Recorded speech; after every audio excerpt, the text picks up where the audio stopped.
Access, access, united we're strong. We won't go away because we know you're wrong. Access, access, you've had your way too long. We're here and we're gonna stay. Hi, this is Oliver Guzman. I'm with Adapt of Chicago Productions, and we have with us here our guests, Lynn and Ken Pedotto, who are doing a Sunrise program with their children who are autistic. How different are your children? Well, they're very different. Our oldest son, Nicholas, who will be 13 in April, he's very verbal. He's mainstreamed into school. He just has some social anxieties and doesn't quite know yet how to interact with his peers. Whereas our younger son, Nathan, who is 11, he is nonverbal, and he demonstrates more known autistic tendencies, such as jumping on his toes and kind of flapping his hands. I suppose that there must be some type of interaction between them two, and I mean, how do they relate to each other? Mm-hmm. I think they relate well. I wouldn't say they necessarily play together like typical children, but Nicholas is very protective of Nathan. He helps him out in his everyday activities, and I think Nathan enjoys the attention that he gets from Nicholas. What do you think? Well, I would agree with everything Lynn said, but like to add that it's also kind of funny sometimes Nathan will go out of his way to get under Nick's skin, just like a typical brother-sibling relationship, where he'll know something bugs Nick, and so he'll try to tweak a little bit there, and a little bit vice versa. But the older one, Nicholas, not as much try to tweak the younger one. He's just mainly, like all brothers, getting upset when he'll. So more or less like there's like sibling rivalry going on. A little bit, but probably less than a typical family. There's still some, but like Lynn said, there's the protective side of it too, because Nicholas, knowing Nathan's a lot more special needs than he has, tends to be protective and tends to accept a little bit more than a normal sibling would when his behavior's different. Could you explain something like what is Sunrise about, actually, please? Sure. Lynn, why don't you? Yeah, well, Sunrise, it's a parent-directed, relationship-based play therapy program, and the Sunrise program puts a big focus on attitude, in that we really accept and love the child for who he or she is, and then we use their motivations in order to encourage them to interact more strongly with us and with other facilitators. Do you find it brings out their social skills a lot more as far as where other children are concerned? Yes, I mean, the hope is that you're going to be able to transition over to typical peers, but in the beginning they're actually interacting with adults who go into the room with them, and they'll play. They really are on the floor. We're playing for like 2 hours, just teaching them those skills, like how to interact, how to share the attention, how to be flexible in their play. Ken, what type of reinforcement do you use to reward, more or less, for their good behavior? Right. So one of the main tenets of the program is if you want more of something, you make it big and you celebrate it. So when the child does something in the room that's developmentally significant, you make it big with your celebration. Okay. So for example, our youngest boy, Nathan, is nonverbal, but he's got some emerging skills in making sounds, and he says a few words, and every once in a while he'll actually say a real world word, but it's not consistent. So one of the things we're working on right now in the room is whenever he makes a sound, no matter if we know what it really is or not, we go big with the celebration. Oh, you said ball, and we take an action behind that, and that kind of big action, big positive response makes the kids want to do more of it. So the one thing about autistic kids that's different than normal kids or neurotypical kids is they get the same amount of satisfaction from a stimulus standpoint of whether you're scolding them or praising them. So what we do is when they do something that's not as good, or behavior we don't want them to continue, we downplay that a little bit. It doesn't mean that we don't set boundaries, we just don't emphasize as much, whereas when they do something that we view as positive and we want to encourage, we make it really big celebration. Lynn, could you show some examples of, as far as like maybe reinforcement behaviors, or like say something that you don't want them to do? Well, for example, and this is outside the playroom, but I have a rule: there's no food or drink allowed in the family room. Well, kids being kids, including husbands being husbands, yeah, they will still take food or drink into the room. Well, with the boys, I just simply say, oh, we keep all food and drink in the kitchen. I'm going to take this juice box to the kitchen and you can drink it there. So I focus on what I want them to do as opposed to putting the attention on what I don't want. Okay, you know, like, have you ever received like any negative feedback from people as far as the Sunrise program is concerned that you're involved in? I don't know if I'd say it's negative. It's more when I will tell people, especially people in the autism community, what we're doing. They don't understand it, so it's kind of like the conversation ends there, and they don't necessarily want to know more about what we're doing for whatever reason.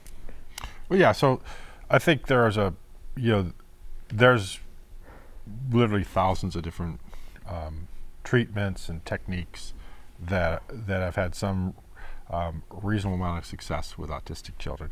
And the funny thing is, not every child responds the same to every type of treatment. So there is one major class of therapy that's called behavioral therapies, the main one being called ABA. Right. There's also discrete trial trainings, a few other related type of activities where the main emphasis is on getting the child to conform to what we consider to be normal, typical behaviors.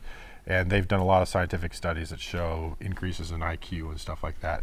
There's another school of kind of therapy that is more what we ascribe to, which is relationship-based therapies, Sunrise being one of them, but there's other ones as well that don't focus as much on things like IQ or behavior looking normal as trying to develop like neurological pathways and trying to what I like to call, teach the child to fish instead of making him look like he's a fisherman, where they actually change their neurology so they do interact in a more socially appropriate way, less scripted, more natural.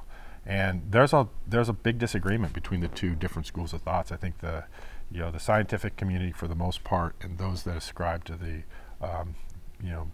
behavior-based therapies, don't think the relationship therapies work, and vice versa. The relationship-based therapies are don't think that so there's a little bit of tension there, but we tend to, again, we've tried both, by the way. We tried the behavior-based therapies. Nathan had 2 years of very intensive 40-hour per week ABA one-on-one in South Carolina, and we didn't see a difference there. We've seen much more difference from Sunrise in particular, and some of the other relationship-based therapies have been helpful as well. I know sometimes they have a hard time expressing pain because they don't know how to express pain. How do they bring forth that there's something really bothering them? Well, in your experience. Well, I know with both of them, I think, well, Nicholas is fully verbal, so he'll tell me. But with Nathan, like for example, the other day he had a tooth that was coming loose, so he's been pointing to it for a while, and so I kind of took my finger and I could tell it was wiggly. So he lets me know when things are bothering him. Now, it's the expression on his face, it doesn't show like he's in extreme pain, but he does know to come to me when he's in discomfort. Ken, how do you notice there's something wrong emotionally with the child? So I think it's fairly similar to what Lynn said. Nicholas is very verbal, and Lynn has worked with him a lot on expressing when he's feeling anxious or upset about something. And it still is an issue where a lot of times he will feel anxious and he won't talk about it.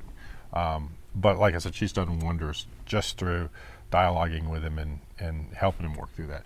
With Nathan, it is more, you almost have to be a detective in that you're trying to see whether or not, why is he a little withdrawn today? You know, is he hungry? Is he, you know, does he have a tooth problem? Does he have fever? He's had a history of ear infections.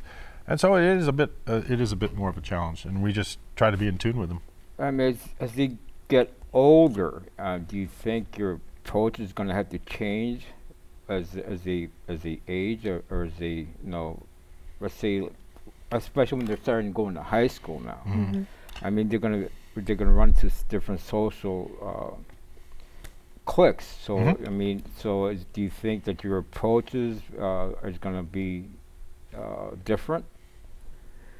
I don't think they'll necessarily be different. I mean, we're talking more about a philosophy here. So I think that's going to remain the same. Of course, there's going to be different challenges, just like there are in typical children, but we'll take each challenge one at a time and decide like what our approach will be in handling the situation or helping them to handle whatever comes down the path for them.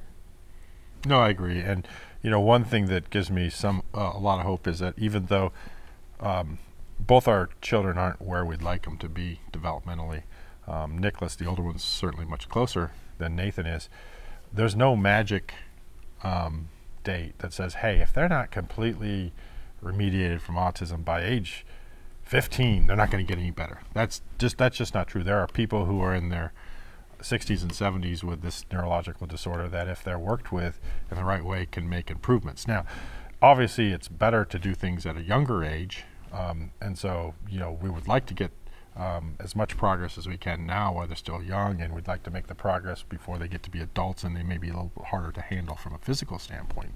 But there's not going to be any magical age that says, it's too late, it's all done. I mean, I'll probably, you know, never give up with Nathan unless he's fully remediated. We'll never give up. We'll always keep trying. Bye, you guys. Take care. Bye. Have a great one.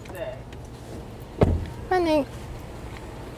Obviously, if I could choose, I would not want them to have autism because they have so many struggles that most people don't have. But I think it's been good for me personally in that it's taught me to be more patient and to probably be more loving and accepting. Why are your eyes closed? Huh? You know, there's days where it's really challenging, but I don't know anything else. You're a silly little guy. I look at people with typical kids, you know, I think like, man, it looks so simple to like raise those kids, you know. It's getting closer. Oh, it's gonna touch. Oh, you took it away. Yay! Sugar cookie. Oops. I once watched washing machines go round. I love Nathan. I love you, bud. Just need to know which team is mine, right, which team the is red yours. Guys are your team. Okay, the Reds, yeah. And you're the Cubbies. Well, Nicholas meets with Nikki. She's a developmental therapist, and they work on social skills. 20 minutes. Okay. Play ball. Play ball. Nikki also works on helping Nick bring his dramas that are inside his head to life so that they can become more normalized. So the purple one, it's a social thinking card, and the green ones are the ones that you rate. Okay, your turn. A new student has joined your class. She is sitting alone at lunch. You ask her if she would like to join. You ask her questions about her old school. Okay. So do you think that's a 5 against the rules? A 4, I know, a 3, a it 2, or a 1? I think I know. Okay, ready? Go. Set, go. Oh, beautiful. Tell me why you put a 1. But she might hang out with you. Right, it's doing that will make her want to be around you, because how do you think she'll feel if you're talking to her? She's new. She might feel more confident about being here. Yeah, and she'll feel like she has a friend, right?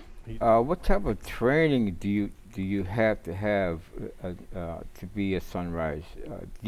Have you gone to any type of training to really understand sunrise? Yeah, well, the first thing you do is you take a class. It's called Startup, and it's a 5-day course up in Massachusetts at the Autism Treatment Center of America. And there they teach you in the foundation of the program, the principles. You're with parents from all over the world. We're sharing stories too, so learning through other parents. And then they have advanced courses that you take, and I've taken all of them. Plus we have a monthly conference call with the Sunrise teacher, and she is, always helping us on our program and helping us decide what goals to set and how to approach different situations. Giving us feedback on videos that we send her. Have you received any ways from other Sunrise people that were involved with Sunrise? Is it something that you didn't know before? Oh, you mean like helpful tips from other parents? Yeah. Oh, sure. Oh, yeah. Yeah, they have Facebook sites that we're on, Facebook pages, Yahoo groups. Yeah. And you post questions, we post celebrations. We're a community. We've also had, in addition to that, Lynn's taken all the classes. I've taken 2 of the 4, or 3, 3 or 4, I don't know. So I've taken some as well. But we also had what's called an intensive, where we actually took Nicholas, the oldest one, to Massachusetts for a week, and it was really interesting. They worked with him full time, and we worked into the room too, and it was just almost like training on steroids with the child there. Very, very interesting process. Is there a daily routine you have, like in the morning when you get up, like breakfast or stuff like, or is there like a routine that you have to adhere to? We have routines like anyone else, just around getting the kids off to school, I think, and trying to get them ready for bed. But we're not trying to teach. So I think the reason for routines is autistic people sometimes, or a lot of times, are not comfortable with ambiguity. And so what rituals do is they help create normalcy and expectedness so that they can better adapt with the day through their rituals. The way Sunrise kind of handles that, not that comfortable with uncertainty, is we try to spend a lot of time in a room, a very safe place for them, doing very intensive therapy with them, so that they're not challenged by or overwhelmed by the world in too many situations until they're ready for it. Lynn, would you? Well, how would you think that they'd be ready for the world? I mean, isn't it kind of hard for them to let go if they're constantly, if you're the only one constantly reinforcing them? No, I think they actually learn to relax, because they start to see people that were there to help them and that were there to facilitate for them. And I think they actually let their guard down. Yeah, and their brain does changes. change. I mean, the purpose of the therapy is not just to love and accept them, it's to actually, so while you're in there, you're accepting them, but you're also challenging them. And when you challenge them, their brain changes. The physical morphology of their brain, the connections and neural connections in their brain actually changes. Then at some point, and we're talking years, they've changed so much that you can start bringing outside people besides the trained therapist into the room, like other kids, and learning that natural interaction. And then they get to the point where now they can interact in the normal world normally in a normal setting. At some point, I didn't do a very good job. Is there like an example you can give us? I know Nicholas changed a lot. We did a program back when he was 4, and he was very exclusive and very repetitious, and he would just focus on one thing at a time. But now he's someone who he can meet new people, and he can be like, hi, and he can have conversations. He still gets overwhelmed if there's a lot of people, and we're talking about like huge crowds. But like one-on-one, he's really engaging, and he has like varied activities that he's into. So just to make it clear, because it may be a little confusing, we started out doing a Sunrise program with Nicholas probably 8-9 years ago. He went from what we'd probably call moderate autistic to very mild in a period of about 2.5 years. Then we switched to his brother because we hadn't been doing anything with him, and tried some different things with Nicholas. And we've tried all different kind of things, and we've just come back to Sunrise recently last year. So that's why she's talking about what happened before. We've already seen some pretty dramatic changes with Nathan, and we've only really been working with him in a concerted effort for about 3 to 4 months, and he's already he had gone into a real deep shell, and he was actually regressing, and he's actually turned that around and is starting to get more outgoing, makes better eye contact with us, is starting to verbalize a lot more, and when we first restarted this program with him, he didn't want to go in the room, and he wouldn't want to stay in there for more than 5 minutes. Now he loves to go in the room, and he actually grabs my hand and takes me in there. Sometimes when I come back from work, even if I'm exhausted, he still takes me in there. I admit it is very exhausting. Yeah, well, it's very rewarding too. Hey guys. Hey, how are you? Wow, onion rings. Yeah. Hey buddy. Hey. If you've met one child with autism, you've met one child with autism. I mean, my 2 boys are completely different. Why can you be extra? Good. How you doing, bud? As to why our kids have autism, there's probably a genetic component.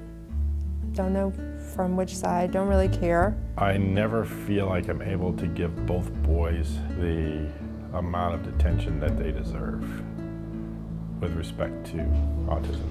Okay, final score. Miami Marlins. Yes. Dos. Cubs? Chicago Cubs. Yes.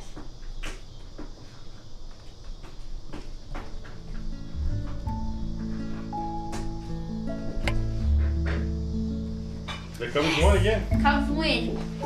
Yeah. What was the score? 4-2 Cubs. Yeah. 4-2. Sí. Okay, one last question I want to ask you is that do you have any bedtime strategies where you finally say, oh, relax, oh, day's over with, there's always tomorrow again? Is there like a strategy that you use to get them comfortable and finally just relax and just dream? Oh, I wish that was like that. It's different. I mean, one night one will seem to act up, and then the next night it will be another one. Nathan usually goes to bed okay, but sometimes he's really hyper and he'll just be bouncing around. It's hard to get him to go to sleep. And Nicholas is someone, he keeps coming in to the room and, you know, always has to say, I love you, Mommy, good night, one more hug, because he doesn't want to go to sleep. But usually they're in bed and asleep, hopefully by 9:30, 10 o'clock. And then we can relax, but then I go to sleep. They used to say that, you know, to elicit like love or affection, that you use soft words and, you know, reward them with, you know, feelings of hug. Because sometimes they don't understand those feelings. Is that, you know, just can you give us an example of such? Besides birthdays every day, you know. Yeah. So I think one of us will usually read Nathan a story before he goes to bed and give him a hug, a kiss. Nick, I think, he's more self-sufficient, so he's the one that is, like Lynn said, always coming back and wanting more affection and more, and it really is a stalling technique, I believe, because he knows that he's loved. He's just really doesn't want to go. Yeah, no, I mean, Nicholas is very demonstrative, and I think Nathan even understands love, because sometimes I'll say, oh, Nady, I love you, and, you know, someday I know you're going to talk. And he kind of smiles at me, and I'll ask him, can I have a hug and a kiss? And he comes over for a hug and a kiss.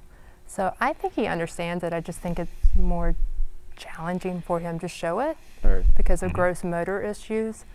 And once again, that brain-body connection. Yeah. But I think he definitely understands it, and he shows love in his own way. In a nutshell, could you explain to us exactly what you wish, or what the Sunrise program what successes you've had within the program, in the home-based therapy program that you are doing? I mean, the successes we've had is our kids are more engaged. I think we have a great relationship with our kids, and we're also exposing them to different people from the community, because we have volunteers who come in and they work with them one-on-one in the playroom, so they're learning that there's a great diversity of people out there. Yeah, and we've also seen tangible improvement. So, as Lynn mentioned before, with Nicholas, the first time we ran the program, he went from moderate autism to mild autism, much more diversity of interest, ability to interact with peers on a one-on-one basis and adults on a one-on-one basis. Nathan, over a shorter period, has become, much better eye contact, which is typically autistic people don't have good eye contact. Is more regulated, happier, and is starting to say more words. So there's been a tangible improvements in addition to just the kind of the experiences we're giving them, and so we're very excited about the progress that's been made and the progress that will be made. We touched on this briefly, but what do you see in the future? Like, let's see when they get to be 21, 25, 30. I mean, you hope for them to be independent? Oh, sure. We hope that they'll be just like you and I. Right. That's what we hope. Now, we don't know if that will happen with either one of them. There's no guarantees that will happen. And if it doesn't happen, that's okay too, because it'll be kind of their choice. But yeah, we really are, our goal or our hope is that they'll be indistinguishable from anyone else. They are just children. This has been Oliver Guzman with Dev Chicago Productions. We're here with Lynn and loving parents of. Mention their children's names. Nicholas and Nathan. Nicholas and Nathan. Ken and Lynn Pedotto. Thank you very much, and have a great day. Thank you, Oliver. Thank you.